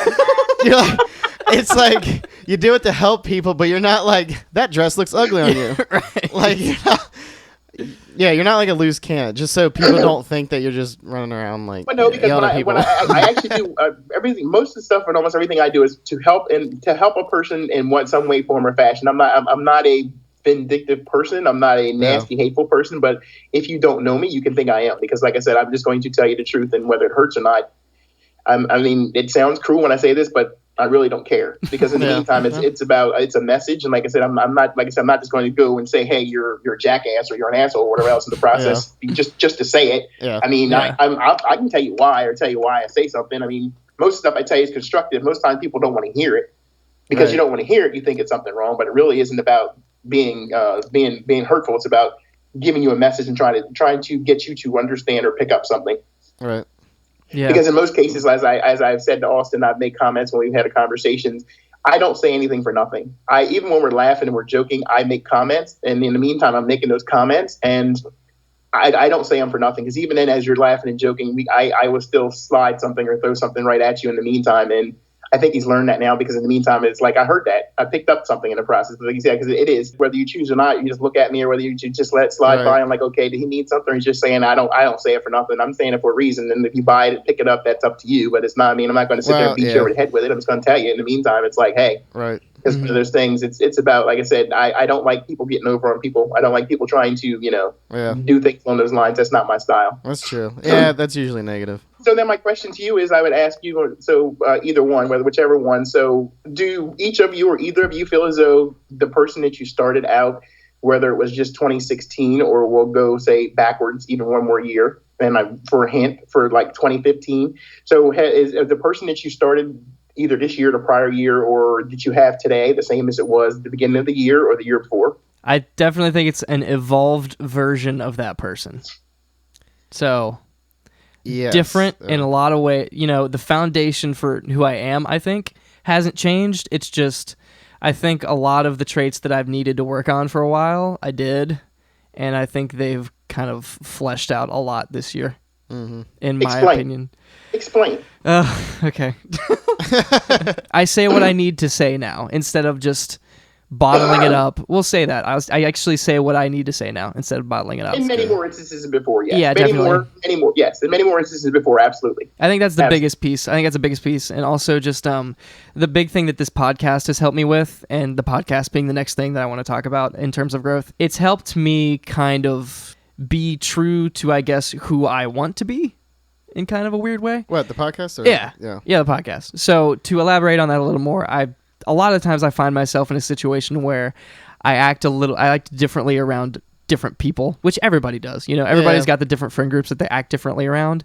But I find myself wondering, like, okay, like, am I just being fake for people? You know, these are conversations that I have internally with myself. Like, am I being like whatever? You're not talking like drastic. No, not drastic. I was gonna say, yeah, I'm like. But these are definitely thoughts that I've had in the past about like, am I really being who I want to be, or am I just putting on a face for people? Okay. So having a podcast where I talk about myself and my thoughts, and everybody from every group listens and gets that impression of who I am and who I want to be, it levels everything out. It's like a baseline. Yeah, it's like, okay, you're definitely saying everything to everyone that you're actually thinking. So this podcast has definitely helped me be more true to myself to everyone. Because it forces me to. Because I force myself to use it in that way. Does that make sense, Dave? Yes, absolutely. Okay. So that's another huge piece of growth I think that I've had this year. Anthony, what about you? I would say just, it goes along with just take what life gives you and just like run with it. So like when Austin mentioned we should do a podcast, I'm in that, all these things that I'm doing that are just like kind of random and things that are outside of my comfort zone, like solo trips and like bumbling and just doing all that sort of things. Because back in the day, I didn't really have that much dating experience per se, like traditional dating. So like going out on like dinner first dates is actually kind of new for me. So same. Yeah, so I usually would just like meet girls at parties and like it wasn't like a formal like, hey, let's get to know each other over dinner, things like that. Yeah. But that was a lot of college stuff. So that was a big growth in 2016, was just opening up to take what life gives you and like roll with it and try new things. Lots of that. Like moving downtown was kind of a big one. I kind of forced myself just to, because I hated going downtown in years past. So a lot of these trips and just 2000, like, it seems like the whole year of 2016 was either forcing myself to try new things or forcing myself to be in situations where I will try new things, like cultivating that. So I'm basically just trying to experience life as much as I can and things like that. And then hopefully, growth comes with it. I do feel like I've grown. I mean, it hasn't been like an epiphany where I'm like, oh my God, now I'm one with myself. Yeah. And I don't think that's really going to happen. It's just a constant evolvement of things. I know what you mean. Cool. Yeah. Cool. And to piggyback off of that, I mean, I guess like thinking about it more, one of the big things for me was realizing what I really want and realizing that I'm the person that's keeping me from doing it if I ever do it. So thinking long term for the first time, I think, where I've never really thought about plans about how to get to where I want to get in life. I've just thought it would be cool if I got here. It would be cool if I was like in a band, or it would be cool if I did this. I've never actually thought about how to get there. This is the first year where I've really thought about like, okay, in order to get where I want to be, I need to do this, this, and this. And I've never actually thought about that. And how'd that happen? I don't know. I don't know, Dave. How did that happen, Dave? But yeah, so there's that. And just in terms of work, like, how am I going to get to where I want to be professionally?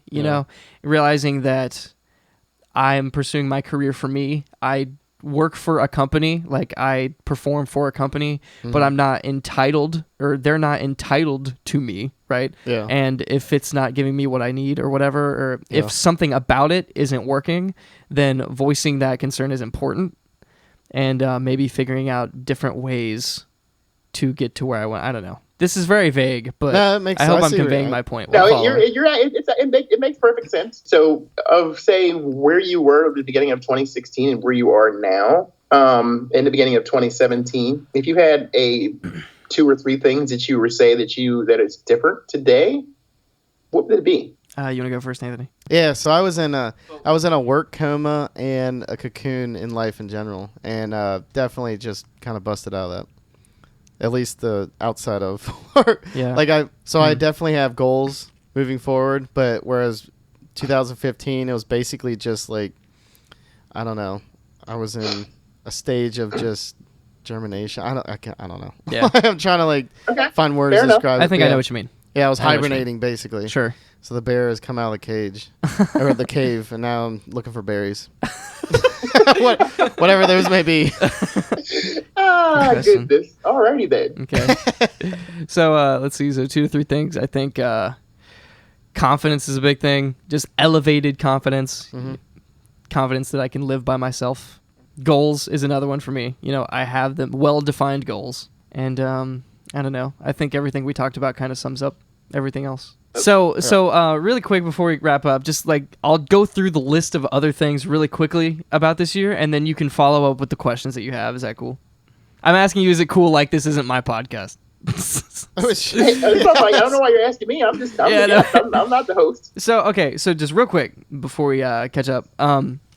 Also decided this year that I wanted to pursue DJing, so got the DJ equipment, and I wanted to make sure that I fit in at least 1 gig this year for my first gig. Okay. So I hit up my teacher from high school, like, hey, I'm DJing the Christmas dance this year. And he's like, okay. He's just like, okay. So I did that this month. So I completed that goal. I plan on pursuing it further in 2017.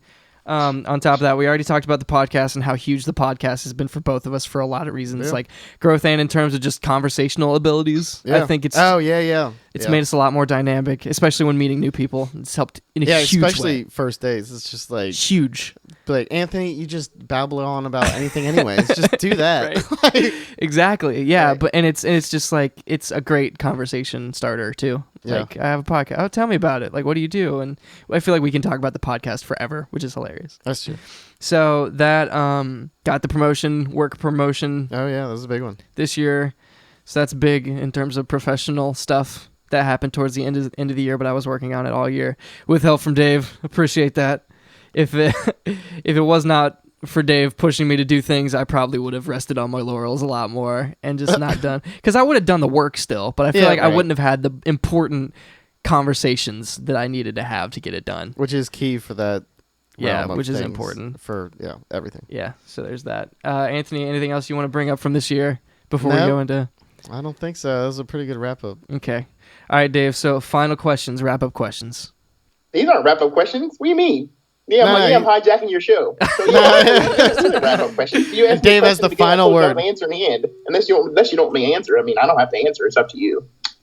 Oh, the beginning. I just figured you would go ahead and summarize what you thought 2016 meant for us individually. So I had that. So yeah. So again. So I'll start by I'll say one. Since all these wonderful people say they want to, so like, what is it? We'll start with you. We'll go back to the people you talked about, and then I'll do my wrap up. So we'll talk about. So your sister talked about you want to meet in person. So that just means you, Mr. Austin.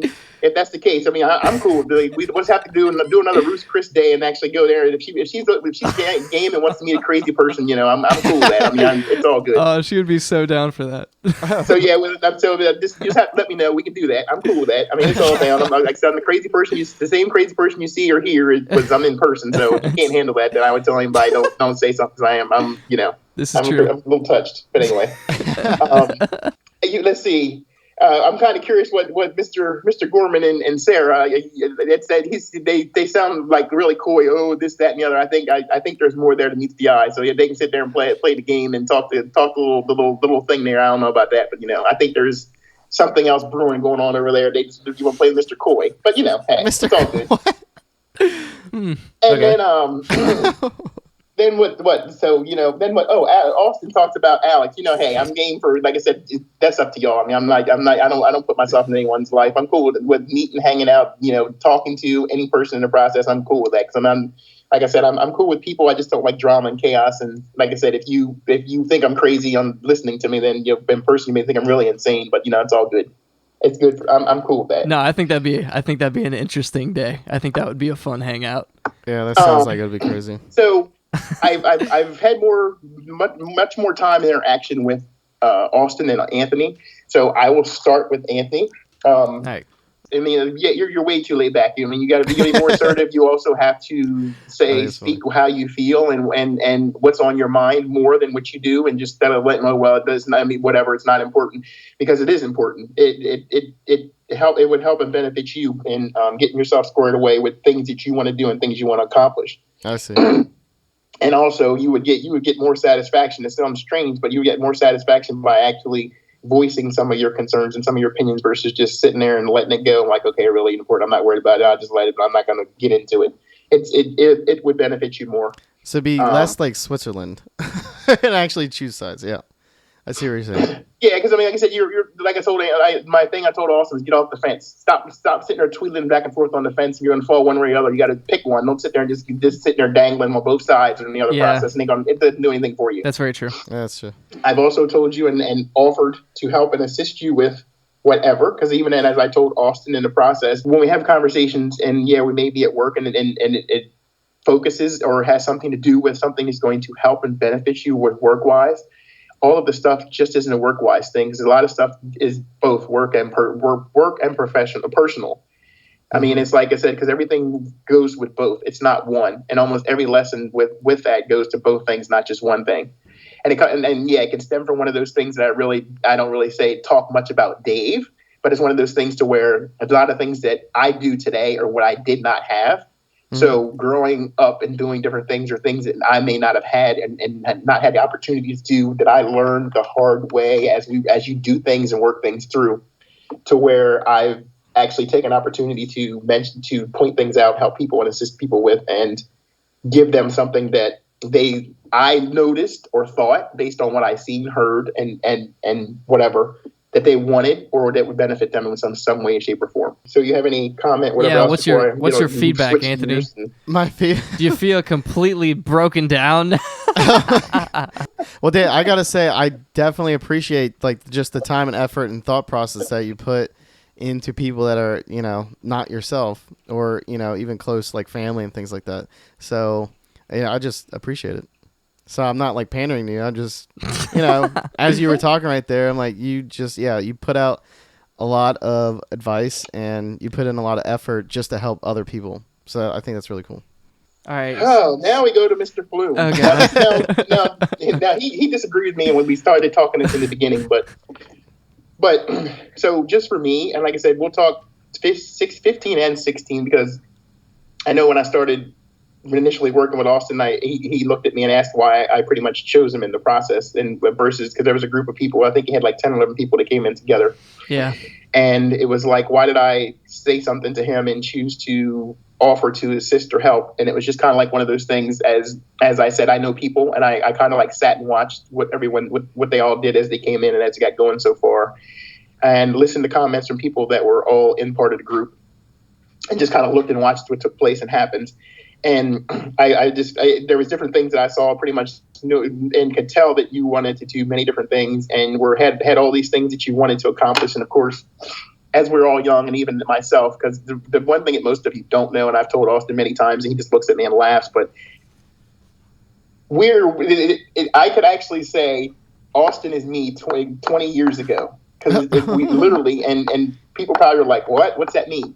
And the strange part about it is I've told him this on many occasions, but if anyone who knew me then and what the things that I was doing, we are the exact same person, the same things that drove drove him almost completely the same, or the same things that drove me. And the goals were almost identical in the same way. And it's really strange, because it's actually been strange for me in the process, because even when we were talking, I had to sit and think myself, like, oh my God, this is weird. Why is this happening? Why is this taking place? What brought this about? And how is this almost identically? I mean, we are, it's like, even then, being young, it's like the first to do many different things. And being one of the first ones to do those things, yes. And being driven to accomplish many different things and faster and do it just because you want to do it and you can do it. And I want people to know it and see it in different things, different parts. It's all of it was the same. Motivating factors were the same. Different things you want to do are the same. It's been actually really strange for me in the process. And even I talk about it on many occasions. I just kind of sit there, and we've talked on several occasions. I kind of like sit there as I'm listening to him. I'm like, oh my God, another world listening. Like, oh my God, this is really strange.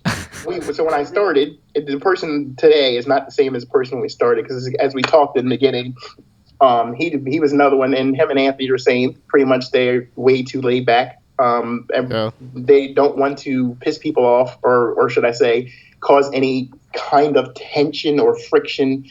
It's just rather like, okay, I'm just not going to say anything. I'm just going to sit in my little world, and it's not important. It's not a big deal. Blah blah blah blah blah. So it was like never would say anything. We started working on different things, and I would tell him many things, like, okay, this is going to happen, or you need to do this because you're not where you think you are. Yeah, I agree, but everyone else doesn't think that you're there. Right. But anyway, so as we go on, and it's funny, because as I just told Anthony, he's completely to the left, and he's got to come more towards center. I mean, and try to get a decent balance. That's it, Dave. I'm starting to drop F-bombs starting tomorrow. I'll be like, who the F is in my seat?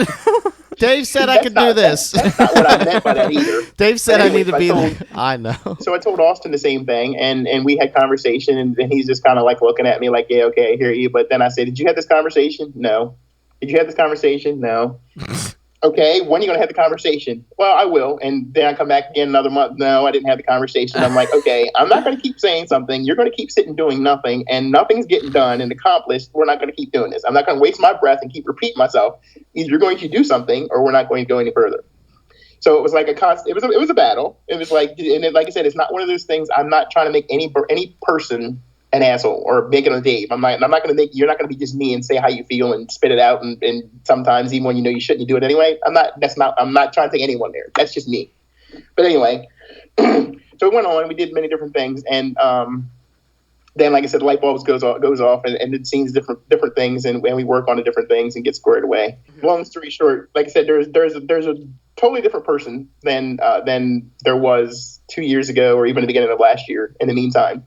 So as he started seeing different things and things we talked about that were where we had a difference in opinion on where we were and what people thought, not where he was, but what people thought and how they interpreted things. And as he started seeing the different ways, and it was actually that way, and everything else, the rest just kind of fell in the line. It's like, oh no, I'm not dealing with this, because again, we have our motivating, driving factors that as long as you push the right buttons with people, you can get what you want. So you got to learn what buttons those are to push your people, and then you can make those things happen. Right, Austin? Definitely true. And I've known that to some degree my whole life, but I've done it in a very low impact kind of way. But so then it's like, so the difference between now and today, there's night and day. It really is. In the meantime, and actually I kind of sit there because I sat there the other day, and we were in a room, and I looked at him and I'm like, you kind of had me scared, because I think I created a monster, because when it comes to a couple of topics, he's like I said, the regular laid back. I'm still like, okay, maybe I'll talk about it. But then there's like a couple of topics that he's like this total beast of like, I'm sick of this crap. I'm going to not deal with this anymore. I'm going to tell him about this. I'm going to make sure this is squared away, and I'm not doing it. And I'm like, holy cow, what the hell am I doing? Yeah, that definitely happened. Thanks for that. So I was like, oh my goodness. So I was like, because I always told him along, that would never get to that point. And I would purposely do things and try to get him to go off, or I would keep. There was days that I had a lot of stuff to do, and there was days I didn't have anything to do, or I shouldn't say anything, but not a lot. And I would just keep giving him more and more stuff to try to get him to tell me no, and he would never tell me no ever. Still, if I asked him to do something, he would never ever say no. And I'm like, you have to learn to say no. Yeah. You have to learn that you don't have enough time in the day to get the stuff done. And he just says yes, okay. And I'm just kind of like, there's no way in hell you have time to do all this stuff. I always got it done though, right? You did. But it's still one of those points that I just kept doing it purposely to try to get him to say no, and he would never say no. I think the closest I've gotten to, well, I'll have to look at it. And then it's like, okay, yeah, I can do it. And that's the closest I got. It was like, well, I don't know. Then it's like, well, and it's like, no, I can still do it. It was still, but I never got the no. Still didn't get the no. It was just, I got close, didn't get the no. So as far as, and it's interesting because when we talk and as we do different things, and so I look and I say, what did you learn? And all the conversations we have and the things that we've done, what did you learn? Or should I say, what did I help you discover or realize about yourself? And a lot of people just kind of look and they're like, what the hell kind of question is that?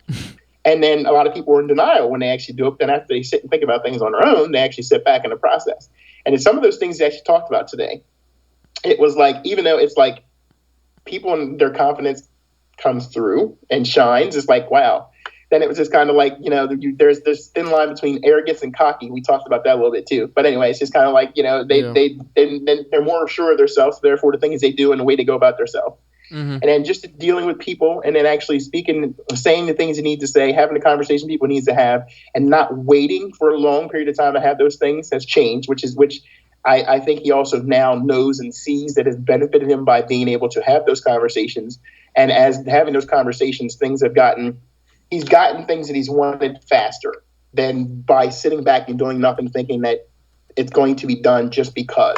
Yeah, that's very true. So it's come a long way. I mean, as far as a person-wise, it's like I said, as far as doing job-wise, I mean, it's been one of those things. He already had the skill and capability and knowledge. It's just like, and now just does everything, rolls on. And even then, as far as doing the role, as he said, he got a new role and promotion that we've been working on for a while, and I've been helping try to get him squared away with. Long road indeed. Not because he wasn't ready, but just because, sometimes the people, you only can do what you can control. We can't control everything. And some of the things are out of our hands, and it's up to other people. So we only can do what we can do, and then try to get the other people to do what's right. Makes sense. So we've come a long way. I would think, and I would hope that we have a pretty decent relationship. We can talk pretty much about whatever and anything. Yeah. And that's, I mean, like I said, it doesn't make a difference. I mean, even then, it's like, as I mentioned, and as I told him, I said, I don't care if you want to talk or whatever, you can call. I don't care what it is, whatever in the process. I mean, like I said, as I told you, Anthony, as well. I mean, I don't care if you want. I don't make offers to many people. But I mean, like I said, I'm pick and choose and selective. But I've also never turned anybody down. So, but yeah, so it's a total different person. Like a total different person, and it's actually funny and.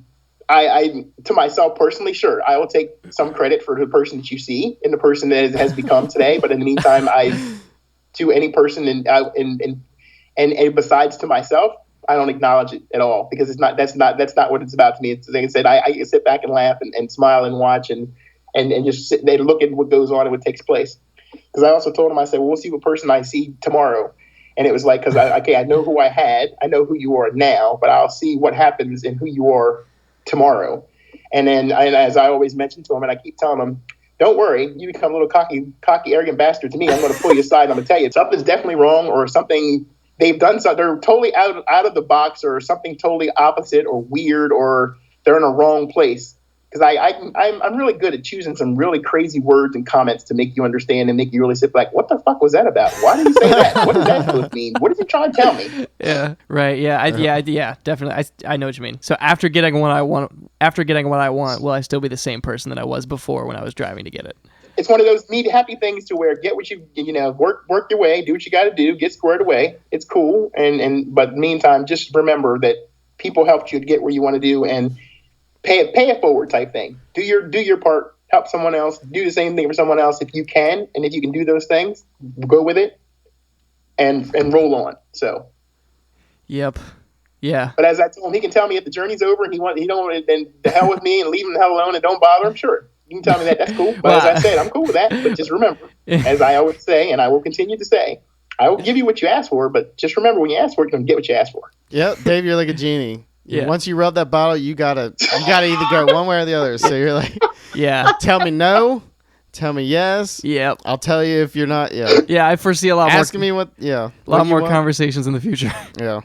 Do not but see yeah, that. Sometimes one of those people going to tell you what you want to hear. I mean, you'll ask me a question and I'm going to tell you the truth. And like I said, and I'll even stop and sometimes look at Austin and say, do you really want to hear what I have to say? Do you really want to hear my answer? I mean, I just want to ask you before I go. Let me just make sure.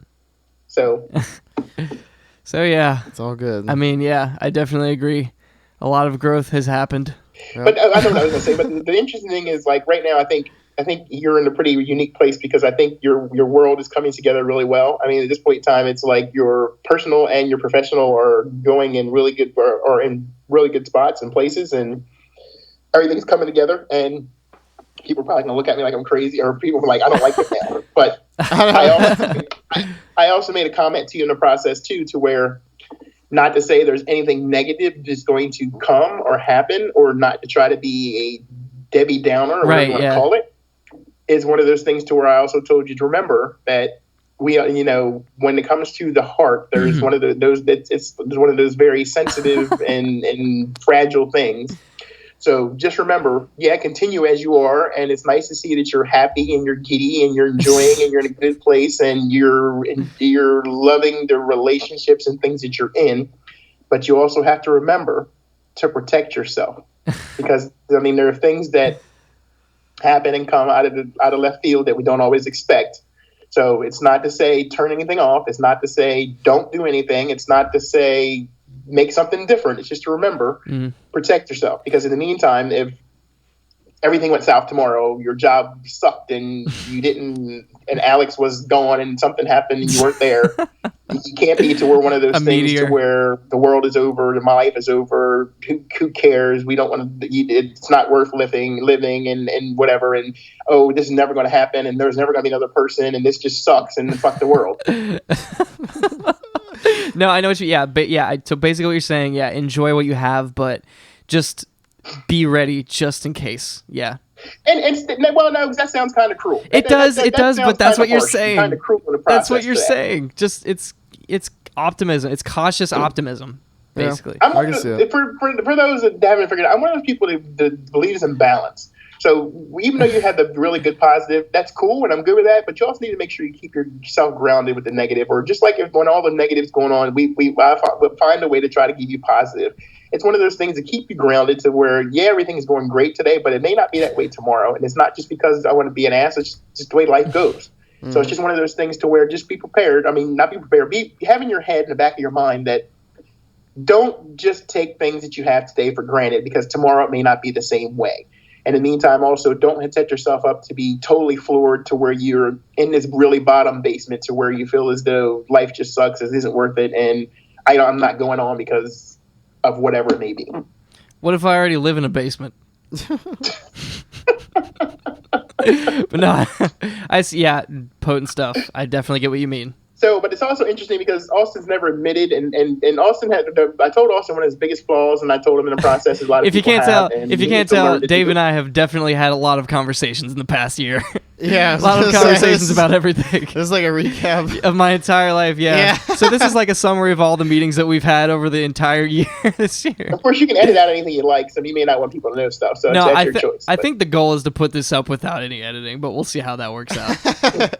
So I was get ready, Dave. I was going to say my point. One of the biggest things that I told him that most people don't do and realize that and don't pay a mind to is you have to remember to, if someone does something for you that you like, or someone does something for you to benefit you, or someone does something to help you, then you have to remember to tell people thank you for doing something.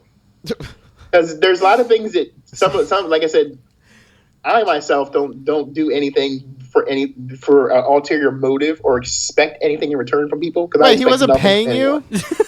Wait, this whole time he was not paying you for your time? But in the meantime, that's it was all workplace free. abuse. It was all free. It was all free. What's wrong? Anthony was. Sorry, I was derailing the derailer. Oh, I was like, huh? I said, so my thing was, in the meantime, is like I said, people have a tendency of not saying thank you to people. And like I said, so people do stuff to help you with stuff, work with you on stuff, to help you do something, whatever it may be. They're really small words to say thank you. I mean, it's like, but people have a tendency not to do that. And yes, Austin's one of those people. So in the whole entire time of all this, the whole entire time, and I pointed it out, and he just looked at me like I was crazy. He never once said thank you for anything. So if I was really one of those people that was the motivating, one of those things that actually keep me going and motivate me, which you'll never know the answers to that or not, because I will never say whether it does or doesn't. It's one of those things never said, period, ever. So it's just kind of like, But the play back the part tapes. of that is, Play back the tapes. And I would ask him to do many different things for me because I didn't have time and because I had so many things to do.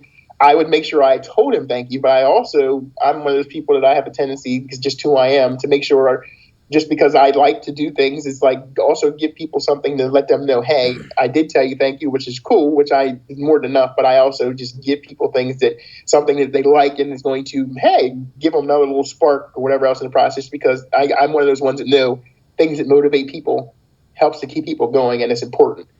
And he was like, the things you've done and the thank yous and then whatever you've given me was awesome. And then it keeps me going and keeps me motivated, makes me keep going and come back and liking this.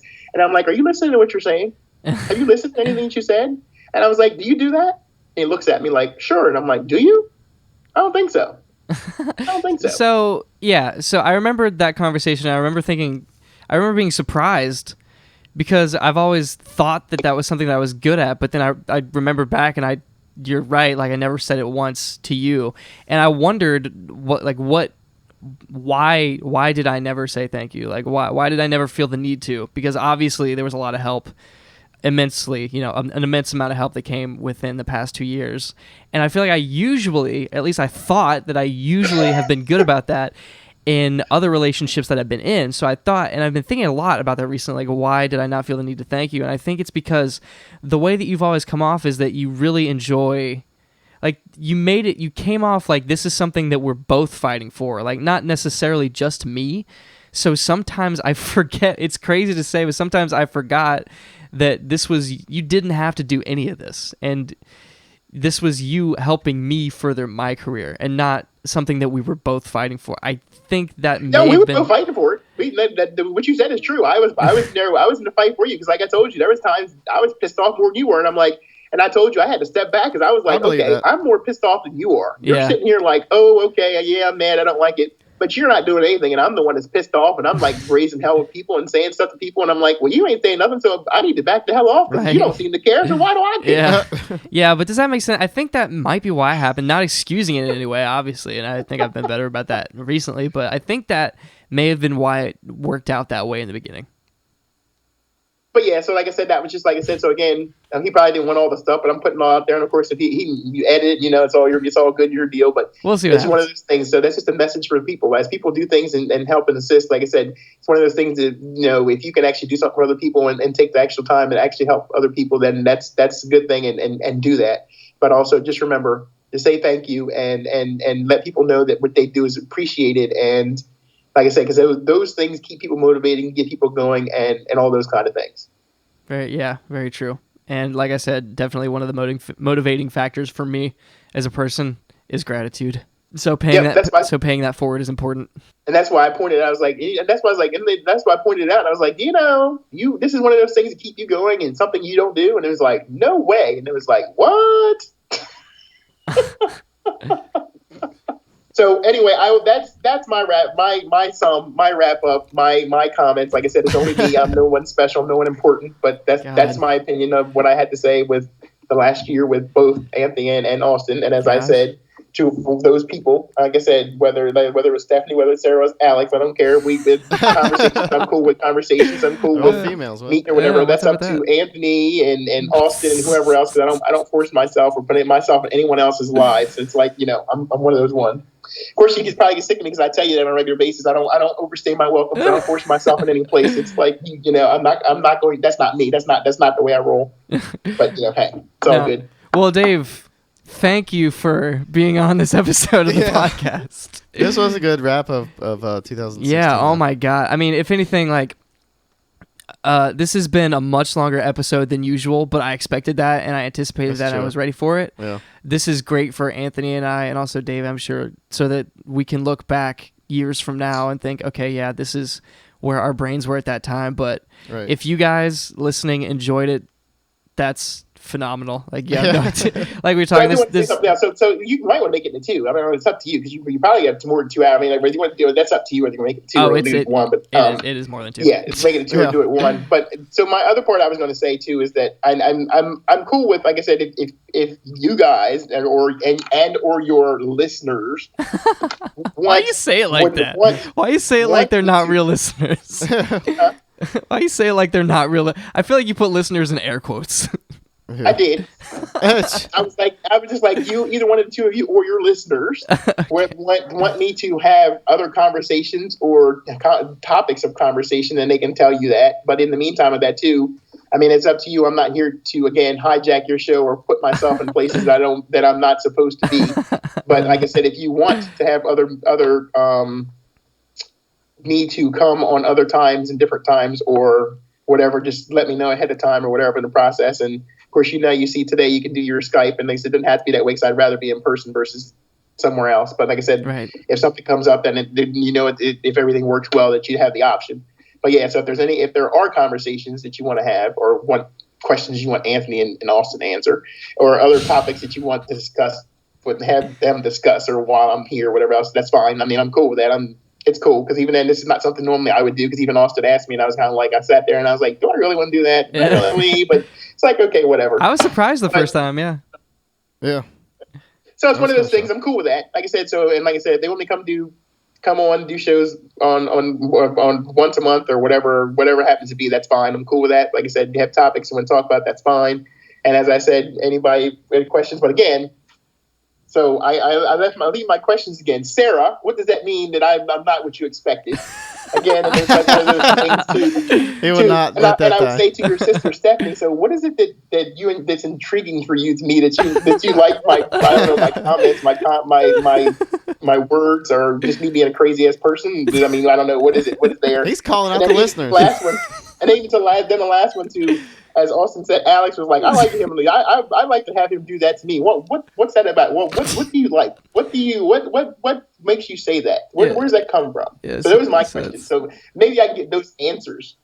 So I throw it out to y'all. So therefore, if you're listening to this, you heard the part of the invites as far as best you want to do, but also you can answer those questions for me. So then that gives me answers as well. So leave those questions in the comments below. Yeah.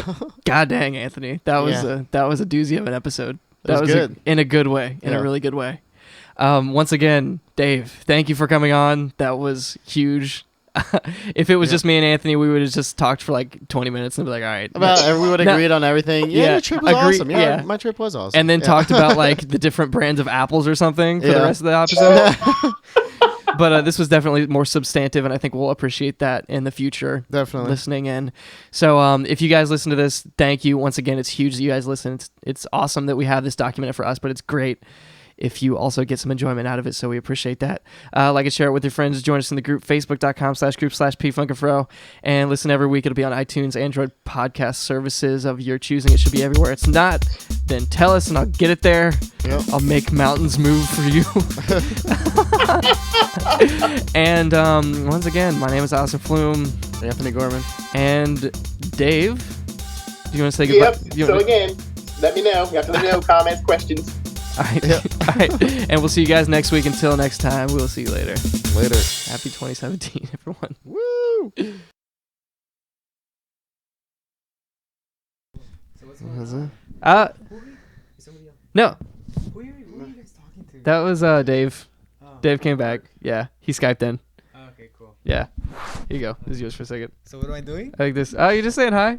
So, hey, Faris is here. I wanted him to say hi for 2017. What up? He's been very important. How's it going, guys? 2017. Woo! This is for the end cap. All right. The Easter egg at the end of the podcast. Oh, right. So you guys are excited for a lot of success for the podcast? Yeah, the 2017? podcast is skyrocketing. More success. Yes, All more right. success. Yeah, go for a full year. Yes, Awesome. 52 We're already weeks. at 32 or 34. 34. episodes. It's kind of crazy. It is insane. Yeah. So I looked at my goals for 2017, and somewhere on the list is how we're gonna blow up this podcast. Awesome. Yeah.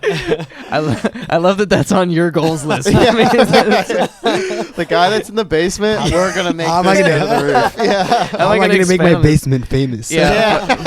You can be like, they started in my basement. Right. It was the incubator. That's a great idea. We're already going to be a great cycling/DJ duo. Oh Yeah, we already got that going on. So yeah, if you can blow up the podcast, that'd be fantastic. Stay tuned. March 2017. Oh. The cycle DJ duo Yeah. coming to you from a Kenwood basement. Yeah, that'll be fun. But okay, yeah, that's all I got. Thanks for saying hi, Faris. All right. See you guys. Goodbye. Peace.